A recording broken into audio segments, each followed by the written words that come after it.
पिछले पार्ट में हमने पोर्ट्रेट की लाइन ड्राइंग कंप्लीट की थी, प्रोपोर्शंस, प्लेसमेंट और ओवरऑल स्ट्रक्चर को सेट किया था।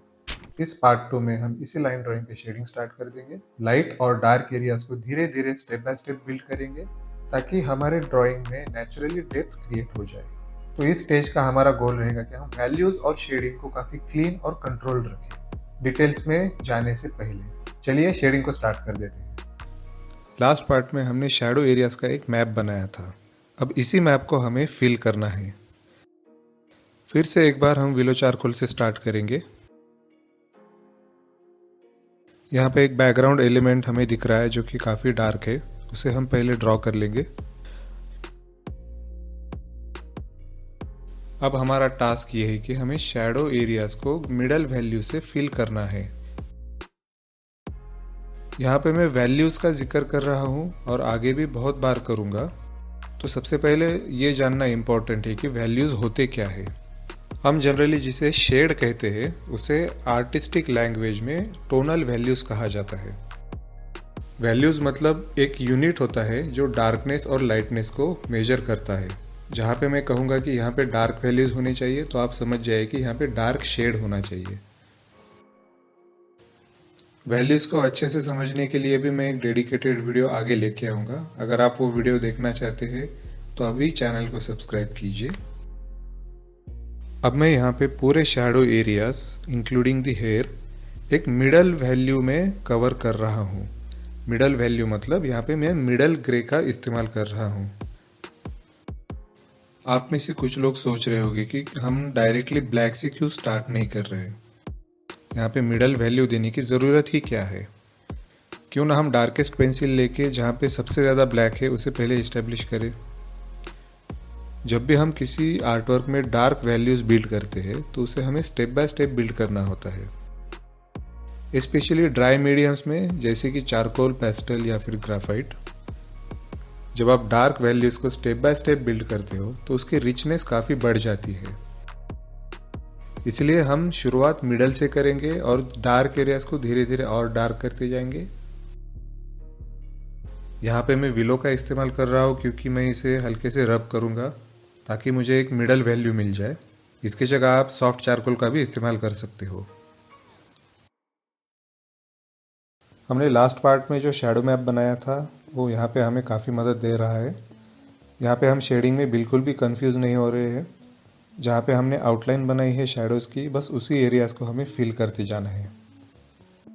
बचपन में आप सभी लोगों ने कलरिंग बुक्स में कलर किया होगा, बस कुछ उसी तरीके से हमें यहाँ पे जो एरियाज हमने मार्क किया है वहाँ पे फ्लैट शेड फिल करते जाना है।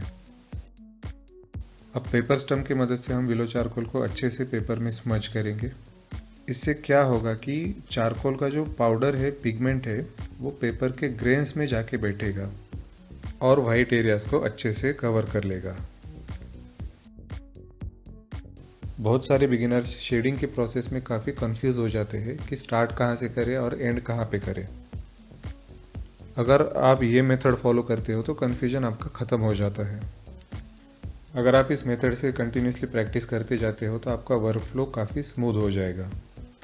आप टेक्निकल डिफ़िकल्टी से ऊपर उठ जाओगे और पूरा का पूरा ध्यान आपका क्रिएटिविटी पे चला जाएगा।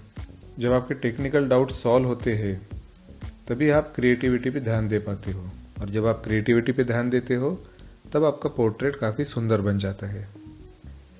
अब मैं मेकअप ब्रश से थोड़ा सा डस्ट कर रहा हूँ ताकि नेक्स्ट लेयर के लिए मेरा बेस तैयार हो जाए। जितना विलो चारकोल पेपर ने एब्जॉर्ब करना था उतना उसने एब्जॉर्ब कर लिया है। जो सरफेस पे एक्सेस चारकोल है बस मैं उसी को डस्ट कर रहा हूँ।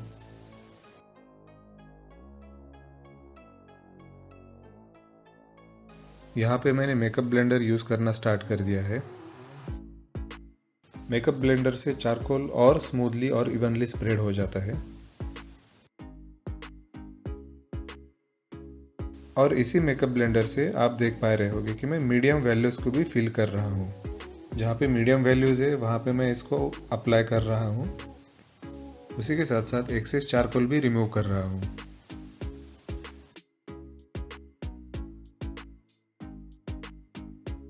मेरी शेडिंग की प्रोसेस काफ़ी टू एंड फ्रो है।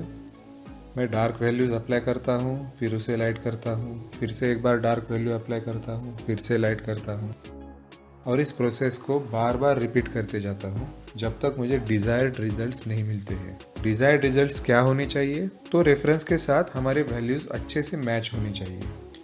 थोड़ा केओटिक वे है शेडिंग करने का, बट धीरे धीरे आपको भी इसका इम्पोर्टेंस पता चल जाएगा। यहाँ पे मैं नीडेबल इरेजर से लाइटेस्ट एरिया को इंडिकेट कर रहा हूँ ताकि मुझे लाइट और डार्क एरियाज का एक अंदाज़ा आ सके।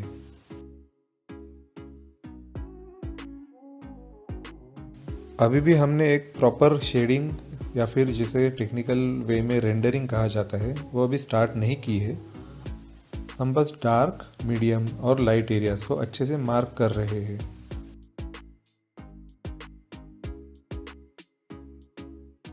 अगर आपको वैल्यूज़ में कन्फ्यूजन हो रहा है कि कौन सी वैल्यू डार्क है, कौन सी लाइट है, तो वैल्यूज़ को क्लियरली देखने के लिए एक टेक्निक है मेरे पास। आप अपनी आंखें छोटी कर लीजिए और आईलैशेस के थ्रू आप रेफरेंस को और अपने ड्राइंग को देखिए। इसको स्क्विंटिंग कहा जाता है और स्क्विंटिंग एक काफ़ी पावरफुल टूल है। जब भी आप ड्राइंग या पेंटिंग करते हो तो आपको वैल्यूज सही से देखने के लिए स्क्विंटिंग करनी चाहिए। उससे डिटेल्स एलिमिनेट हो जाते हैं और आपको वैल्यूज और बिग शेप्स काफ़ी क्लियरली नज़र आ जाते हैं। यहाँ पे अब मैं मीडियम चारकोल को इंट्रोड्यूस कर रहा हूँ। मीडियम चारकोल सॉफ्ट चारकोल से थोड़ा सा हार्ड होता है, तो सिंस हमें एक बेस लेआउट मिल गया है, हम थोड़ा हार्ड चारकोल यूज़ करके इसे और अच्छे से रिफाइन करेंगे।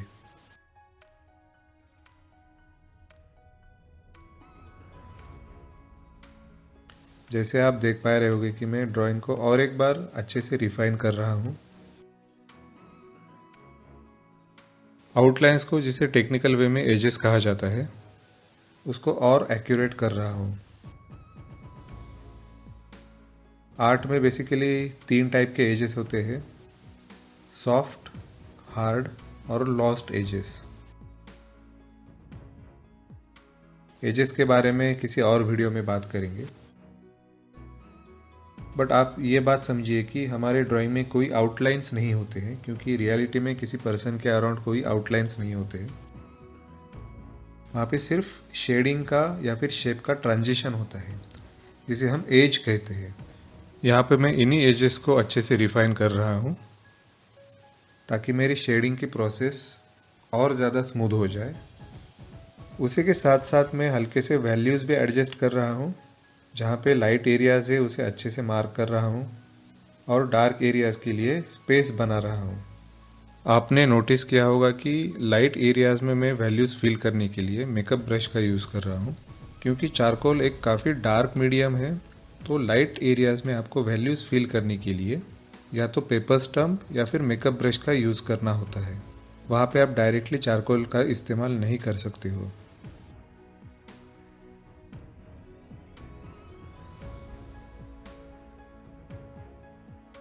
मैं बीच बीच में काफ़ी गैप्स ले रहा हूँ। उस गैप्स में मैं रेफरेंस को अच्छे से स्क्विंट करके ऑब्जर्व कर रहा हूँ कि कौन से एरियाज़ में लाइट वैल्यूज़ है और कौन से एरियाज़ में मीडियम है और कौन से एरियाज़ में डार्क वैल्यूज़ है। जब मैं अच्छे से ऑब्जर्व कर पाऊँगा तभी मैं अच्छे से उसे हमारे ड्राइंग में इंटरप्रेट कर पाऊँगा। तो आपको शेडिंग करते समय बार बार स्क्विंट करके आपके रेफरेंस को और आपके ड्राइंग को दोनों को मैच करना होता है। इस नोज़ का आप एज देखिए, यहाँ पे शेड सडनली चेंज हो रहा है और एक काफ़ी शार्प ट्रांजिशन हमें दिख रहा है। इसका मतलब है यहाँ पे एक हार्ड एज है। कंपेयर टू दैट आप राइट चीक और हेयर के बीच का ट्रांजिशन देखिए, वहाँ पे शेड अचानक से चेंज नहीं हो रहा है, वहाँ पे थोड़ा स्मूथ ट्रांजिशन है, तो उसे हम सॉफ्ट एज कह सकते हैं। ये थोड़ा कंफ्यूजिंग हो सकता है, बट जैसे जैसे आप मेरे बाकी वीडियोस देखते जाओगे वैसे वैसे आपको ये सारी टेक्निकलिटीज़ अच्छे से समझ में आ जाएगी। अगर आपको बहुत अच्छा पोर्ट्रेट आर्टिस्ट बनना है तो आपको ये सारी टेक्निकलिटीज़ तो समझनी पड़ेगी ही। There is no shortcut in art.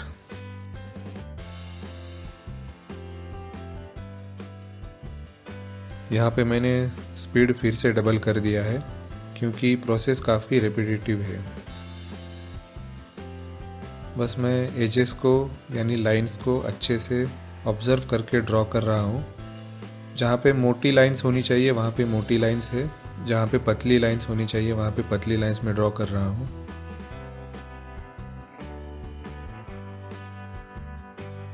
उसी के साथ साथ मैं हमारे ड्राइंग में माइक्रो एडजस्टमेंट्स भी करता जा रहा हूँ।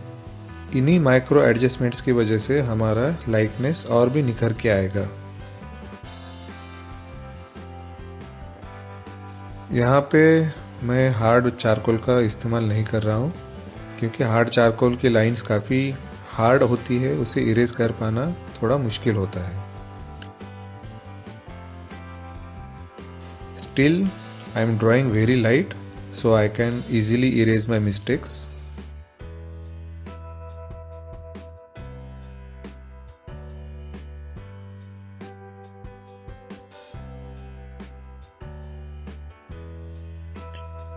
अभी भी फिनिश प्रोडक्ट से हम काफ़ी दूर है, but most of the heavy work हमने ऑलरेडी कंप्लीट कर लिया है, जो कि है लाइन ड्राइंग।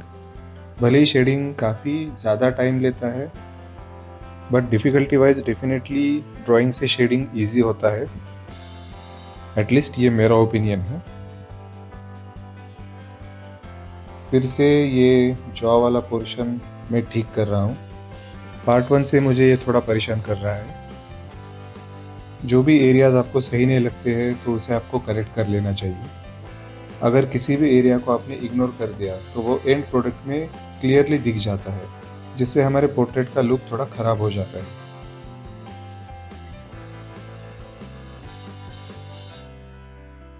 स्टिल मैं कुछ शेप्स को रिफाइन कर रहा हूँ, जैसे कि ये आईब्रो वाला शेप।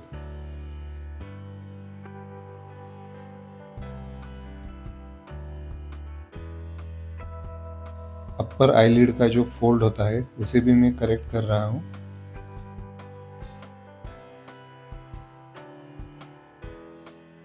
जब आपके पास काफ़ी एक्सपीरियंस हो जाता है तब आपकी ड्राइंग की गलतियाँ आपको इजीली स्पॉट हो जाती है। बिगिनर्स के लिए आपकी गलतियाँ स्पॉट करना मुश्किल होता है क्योंकि आपको पता ही नहीं होता है कि कौन सी चीज़ सही है और कौन सी गलत है। तो वहाँ पे आपके आर्ट टीचर या फिर आर्ट मेंटर का रोल काफ़ी इम्पोर्टेंट बन जाता है। अगर आपके पास कोई अच्छा आर्ट टीचर हो या फिर कोई आर्ट मेंटर हो तो आप काफ़ी फास्ट प्रोग्रेस कर पाते हो, क्योंकि गलतियाँ तो सब लोग करते हैं, बट उन गलतियों को जल्दी जल्दी सुधार के आगे बढ़ना, इसी पे आपका ग्रोथ रेट डिपेंड करता है। एक सर्टन लेवल तक पहुंचने के लिए किसी आर्टिस्ट को 1 साल लगता है तो किसी दूसरे आर्टिस्ट को 5 साल 10 साल भी लग सकते हैं। इसलिए अच्छे गाइडेंस की इम्पोर्टेंस आर्ट वर्ल्ड में बहुत ज़्यादा है और उसके इंडिया में काफ़ी कमी भी है। तो इसी गैप को फिल करने के लिए मैं आपके लिए अच्छे अच्छे वीडियोस लेके आऊँगा। यहाँ पे लेफ्ट आई की आइरिस की पोजीशन मेरी थोड़ी गलत हो गई थी और मैंने उसे ऑलरेडी काफ़ी डार्क कर दिया था, तो वो इजीली इरेज नहीं हो रहा था। इवन मेरे जैसे एक्सपीरियंस आर्टिस्ट भी कभी कभी ये गलती कर देते हैं। तो वो इरेज करने के लिए मैंने इलेक्ट्रिक इरेजर का यहाँ पे इस्तेमाल किया। अगर आपके पास इलेक्ट्रिक इरेजर नहीं है तो अपना नॉर्मल स्टेशनरी वाला इरेजर भी आप यूज़ कर सकते हो। उससे भी डार्क मार्क्स इरेज करने में काफ़ी मदद हो जाती है। अब मैं शेप रिफाइनमेंट के काफ़ी एडवांस स्टेज तक पहुंच गया हूँ। दोनों आईज, नोज और उसी के साथ साथ लिप्स को भी मैंने अच्छे से रिफाइन कर लिया है।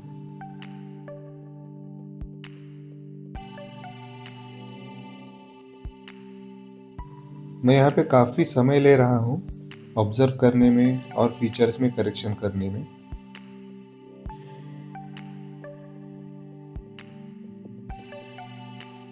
इसके बाद मैं वैल्यूज़ का सेकंड लेयर अप्लाई करूँगा। बट वो करने से पहले सारे शेप्स एक्यूरेट होने ज़रूरी है।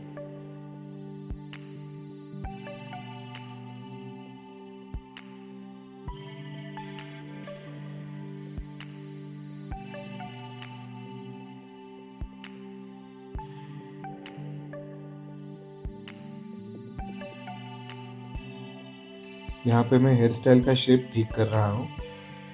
आप देख पा रहे होंगे कि मैं कितने माइनर एडजस्टमेंट्स कर रहा हूँ।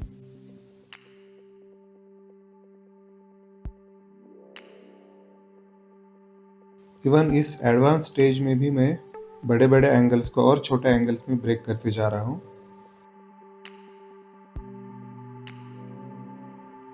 भले ही लाइन ड्राइंग मैंने फर्स्ट पार्ट में ही कंप्लीट कर ली थी, बट जहाँ पे भी नेसेसरी लगे वहाँ पे मैं अभी भी एडजस्टमेंट कर रहा हूँ। आप एक बात नोटिस कर रहे होंगे कि मेरा सरफेस वर्टिकल होने की वजह से मेरा हाथ पेपर को टच नहीं कर रहा है।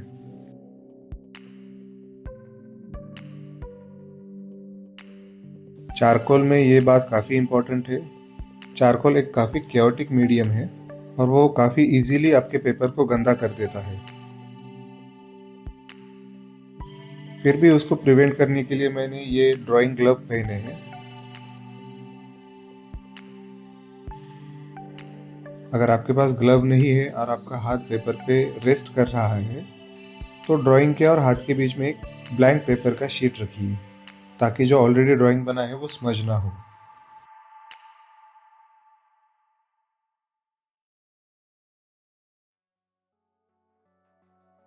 यहाँ पे जो डार्केस्ट एरियाज हमें दिख रहे हैं, जैसे कि हेयर स्टाइल और शैडो एरियाज, उसको हम और एक शेड डार्क करेंगे। उसके लिए हम सॉफ्ट चारकोल का यूज करेंगे।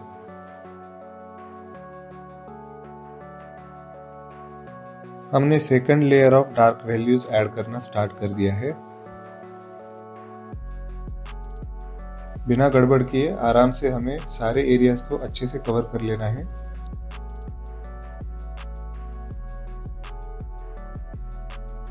प्रेशर मैं काफ़ी कम रख रहा हूँ क्योंकि चारकोल का जो लेड होता है वो काफ़ी सॉफ्ट होता है। अगर आप ज़्यादा प्रेशर दोगे तो वो इजीली ब्रेक हो जाता है, और जब एक्सपेंसिव पेंसिल का टिप ब्रेक हो जाता है तो काफ़ी दुख होता है। हेयर स्टाइल में उतना वैल्यू का वेरिएशन है नहीं।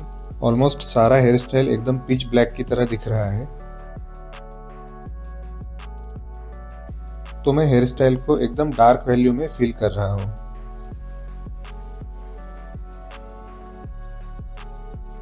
जहाँ पे शेप चेंज होता है, जैसे कि यहाँ पे हेयर स्टाइल और हाथों के बीच में काफ़ी शार्प ट्रांजिशन आपको दिख रहा है, वहाँ पे आपको थोड़ा सा केयरफुली ड्रॉ करना पड़ता है।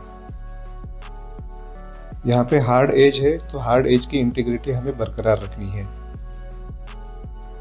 फिर से प्रोसेस स्पीड अप कर दिया है हमने। हल्का सा हाथों का शेप भी गलत हो गया था तो मैं उसे यहाँ पे ठीक कर रहा हूँ। बस कुछ माइन्यूट एडजस्टमेंट्स ही होते हैं, but they make a huge difference. इस ट्यूटोरियल सीरीज में मैंने कोई भी पार्ट कट नहीं किया है, बस कुछ पार्ट्स को हल्के से स्पीड अप कर दिया है। तो आप समझ पा रहे होंगे कि पोर्ट्रेट ड्राइंग का प्रोसेस कितना टीडियस होता है। पर अगर आपके पास सही वर्क फ्लो है तो आपके रिजल्ट्स भी काफ़ी अच्छे आ सकते हैं।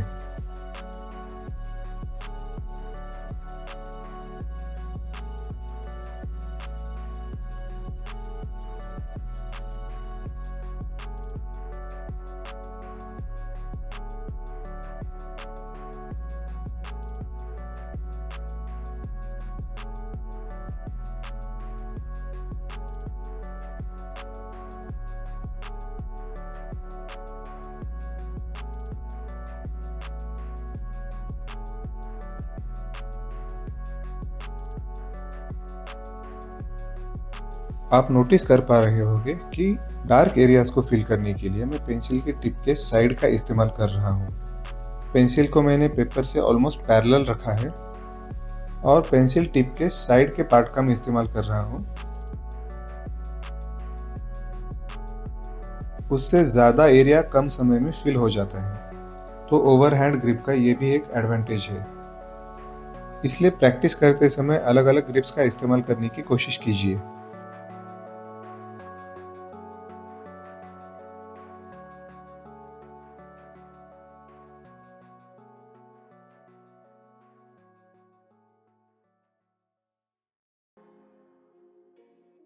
बहुत कुछ इंटरेस्टिंग यहाँ पे नहीं हो रहा है,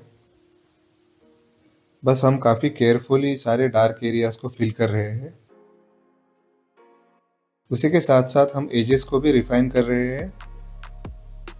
वैल्यूज, एजेस, शेप्स, ये ड्राइंग फंडामेंटल्स के पार्ट होते हैं।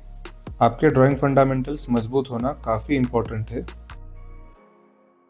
क्योंकि अगर आपकी बिल्डिंग की नींव ही मजबूत नहीं है तो ऊपर आप कितनी भी ब्यूटीफुल बिल्डिंग बनाओ उसका कोई फायदा नहीं है, वो एंड में गिर जाएगी। सेम आर्ट में होता है, अगर आपके फंडामेंटल स्ट्रांग नहीं है तो आपके एंड प्रोडक्ट भी उतने अच्छे नहीं दिखते हैं। इसलिए सुंदर पोर्ट्रेट बनाने से पहले आप आपके फंडामेंटल्स पे ध्यान दीजिए।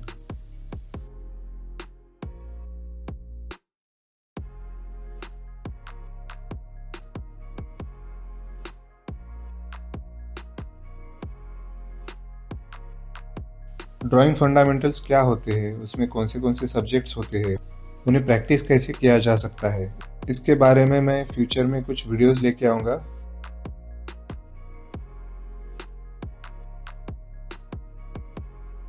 मैं आर्ट फंडामेंटल्स की एक सीरीज भी प्लान कर रहा हूँ। अगर आप कोई पर्टिकुलर टॉपिक सीखना चाहते हैं तो कमेंट में मुझे बताइए। जिसकी सबसे ज़्यादा डिमांड होगी उसके बारे में मैं डेडिकेटेड वीडियो लेके आऊँगा।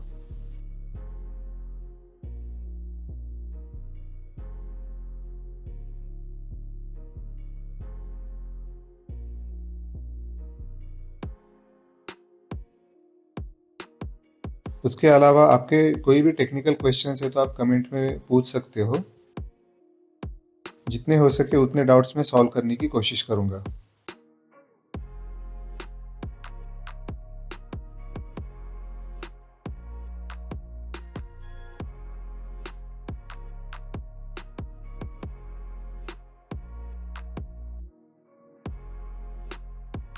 और अगर आप ये ट्यूटोरियल फॉलो कर रहे हो तो आपके प्रोग्रेस वर्क्स और फाइनल वर्क्स इस चैनल के कम्युनिटी में आप पोस्ट कर सकते हो।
डार्केस्ट एरियाज कवर हो चुके हैं। यहाँ पे फिर से हम स्मजिंग की प्रोसेस रिपीट करेंगे। पेपर स्टम्प को आपको इवनली प्रेशर देते हुए चारकोल पे स्मज करना है, ताकि हमारा चारकोल पेपर के ग्रेन में इवनली स्प्रेड हो जाए।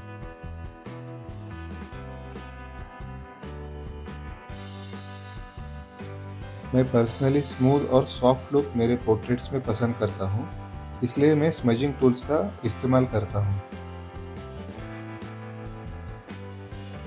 बहुत सारे आर्टिस्ट हार्ड और रफ लुक को पसंद करते हैं, तो वो चारकोल को डायरेक्टली ग्राफाइट की तरह हैचिंग या फिर क्रॉस हैचिंग में यूज करते हैं और स्मजिंग बिल्कुल भी नहीं करते हैं।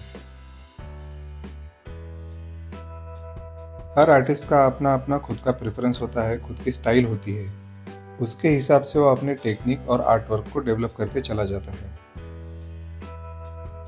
सिंस मैं काफ़ी स्मूथ और सॉफ्ट शेडिंग पसंद करता हूँ, तो वो अचीव करने के लिए मैंने कुछ टेक्निक्स डेवलप की है, जिसमें सबसे इम्पोर्टेंट है sequence of using the smudging tools.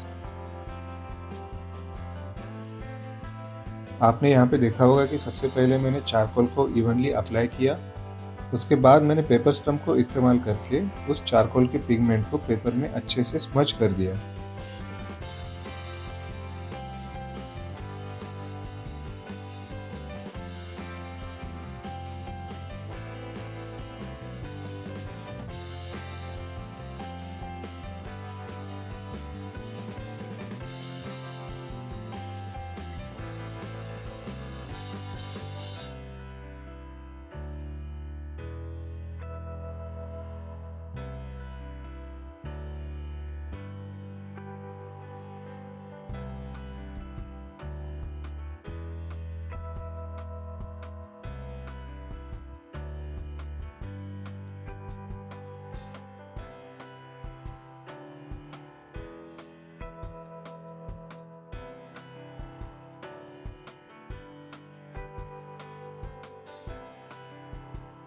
अब उसके बाद मैं मेकअप ब्रश का इस्तेमाल कर रहा हूँ, जिससे हमारा शेड काफ़ी इवन और स्मूथ दिखाई देगा।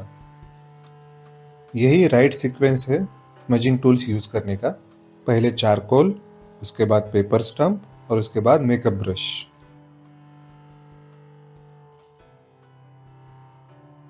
और ये प्रोसेस आपको बार बार रिपीट करती जानी है, एटलीस्ट 2-3 बार, ताकि आपका फाइनल रिजल्ट काफ़ी स्मूथ और डार्क दिखाई देगा।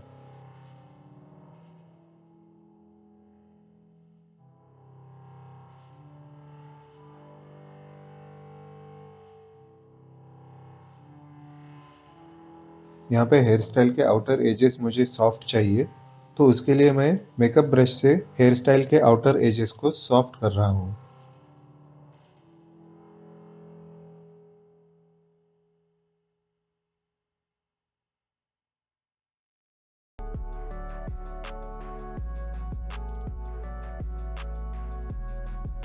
उसी के साथ साथ चिन के नीचे वाली शैडो भी काफ़ी सॉफ्ट दिखाई दे रही है मुझे, उसको भी मैं मेकअप ब्रश से सॉफ्ट कर रहा हूँ। इस प्रोसेस से काफ़ी सारा चारकोल डस्ट इधर उधर फैल जाएगा।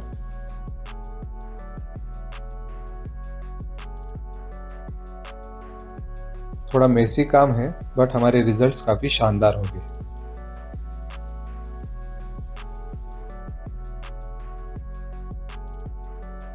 आई होप आप सभी लोगों को ये वीडियो पसंद आया होगा। इस वीडियो में हमने शेडिंग की फाउंडेशन सेट कर ली है। लाइट और डार्क एरियाज अब क्लियरली रीड हो रहे हैं। नेक्स्ट वीडियो में हम फीचर्स यानी कि आईज, नोज और लिप्स, इनको रिफाइन करना स्टार्ट कर देंगे और धीरे धीरे पोर्ट्रेट को फिनिशिंग देना शुरू कर देंगे। अगर आप इस complete charcoal portrait drawing series को फॉलो कर रहे हो तो इस चैनल को सब्सक्राइब कीजिए और बेल आइकन ऑन रखिए, ताकि आने वाला वीडियो आपको जल्दी से जल्दी मिल जाए। पार्ट 3 का लिंक आपको डिस्क्रिप्शन और प्लेलिस्ट में मिल जाएगा। Thank you for watching this video. See you in the next part.